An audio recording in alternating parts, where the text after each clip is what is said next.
They all laughed at Christopher Columbus when he said the world was round. They all laughed when Edison recorded sound.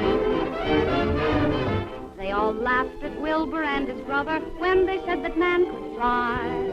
They told Marconi wireless was a phony. It's the same old cry. They laughed. Welcome back to 100 Years of Television. This is episode number 40, countdown number 67, What's on TV Tonight?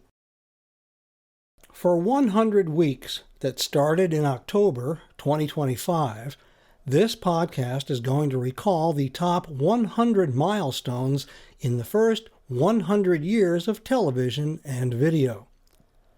The countdown is pegged to culminate on September 7th, 2027. That will be the 100th anniversary of the day television as we know it first appeared on Earth. I'm Paul Shatskin, author of The Boy Who Invented Television, the definitive biography of Philo T. Farnsworth, who invented the world's first all-electronic television system. In the last episode, we met Walter Annenberg when he acquired the Philadelphia television station that launched Dick Clark and American Bandstand. Today, we'll learn more about Walter Annenberg's real impact on both the medium and the country. Walter Annenberg's foray into television did not stop with the low-budget sock op that premiered on his TV station in Philadelphia in 1952. Quite the contrary. But the biggest thing that Walter Annenberg did for television was not even on television. It was in print, in a pocket-sized weekly magazine called TV Guide. Despite his company's ventures into broadcasting, Walter Annenberg was first and foremost a publisher, the business he had inherited from his father. His first instinct was toward what he could do in print, but the idea for a magazine filled with little more than television listings did not start in-house. In New York, Lee Wagner, the former circulation director for McFadden Publications, recognized the growing appetite for television schedules in the late 1940s. On June 14, 1948, working in concert with Cowles Media, Wagner published the first issue of The Television Guide, a pocket-sized folio of New York area TV listings. The debut issue featured a cover photo of former film star Gloria Swanson, who was at the time hosting a variety program on WPIX-TV, one of the city's unaffiliated local stations. Wagner soon expanded with regional editions for New England and the Baltimore-Washington corridor, proving there was a marketplace for a publication dedicated to TV listings. In Philadelphia, Walter Annenberg observed the same phenomenon. In 1948, his Triangle Publications invested in TV Digest, a small weekly that provided program listings for the Philadelphia market. What began as a local experiment quickly grew popular, demonstrating that television required a printed roadmap to navigate its expanding program grid. By 1953, with televisions having found their way into more than half of America's households, Annenberg decided to scale the concept nationally. Rather than compete with Wagner's regional editions, he acquired them outright and folded them into his Triangle empire.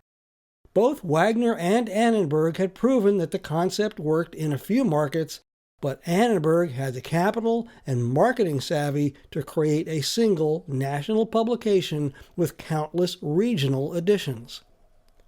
The first issue of Triangle Publications' TV Guide appeared on newsstands in 10 major cities on April 3, 1953.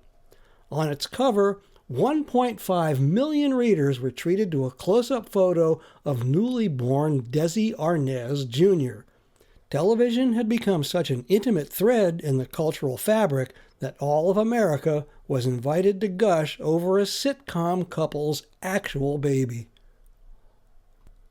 Later that year, on October 3, 1953, TV Guide published its first fall preview issue, establishing a cultural cycle that would last for decades. Until that point, the networks tended to launch their new shows whenever they were ready.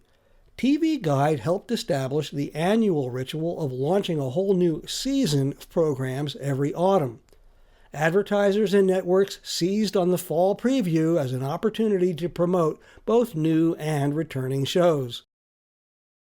With its blend of listings and editorial content, TV Guide assumed an exalted role as the national authority on the medium.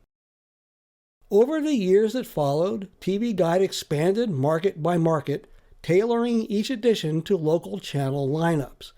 By 1955, the magazine covered nearly every market in America, effectively becoming as firmly entrenched as television itself. By the mid-1960s, TV Guide was publishing more than 140 localized editions, reaching more than 10 million households each week.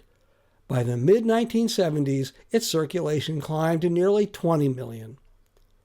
Prior to TV Guide, the most popular magazine in America was The Reader's Digest, a publication that condensed the nation's reading habits into bite-sized pieces. When TV Guide surpassed the Digest in circulation in the mid-1960s, America was no longer a nation of readers, it was a nation of viewers. The instinct that compelled the launch of TV Guide made Walter Annenberg one of the richest men in America, and he leveraged that wealth in both politics and philanthropy. In 1969, he was named U.S. Ambassador to the Court of St. James, serving as President Richard Nixon's envoy to Britain. In later years, he donated billions to schools, museums, and the arts. His gifts have included institutions like the Annenberg Schools for Communication at the Universities of Pennsylvania and Southern California. Thanks largely to TV Guide, Walter Annenberg was consistently listed among Forbes' 400 wealthiest Americans. In 1988, he sold Triangle Publications to Rupert Murdoch's News Corporation in a deal that was valued at the time at more than $3 billion. Walter Annenberg's ascent to the highest echelons of American society started with the publications he inherited from his father. He added electronic media and played a critical role in the growth of television, starting with a low-budget dance show in Philadelphia. When he died in 2002, at the age of 94, Walter Annenberg had built one of the great fortunes in the world, not with broadcasting, but with a pocket-sized weekly that told America every night what was on TV. This brings us to the end of number 67 in the countdown of the top 100 milestones in the first 100 years of television. Stay tuned for the next episode, when television becomes interactive for the first time, but not in the way you might be thinking. Thanks for listening to 100 Years of Television, a 2-year countdown to the centennial of television on September 7th, 2027. For more, aim your gizmo to 100yearstv.com. This podcast was written, recorded, edited, engineered, and uploaded by me, Paul Shatskin, and is a production of farnovision.com. If television was invented by somebody named Farnsworth, why don't we call it Farnovision?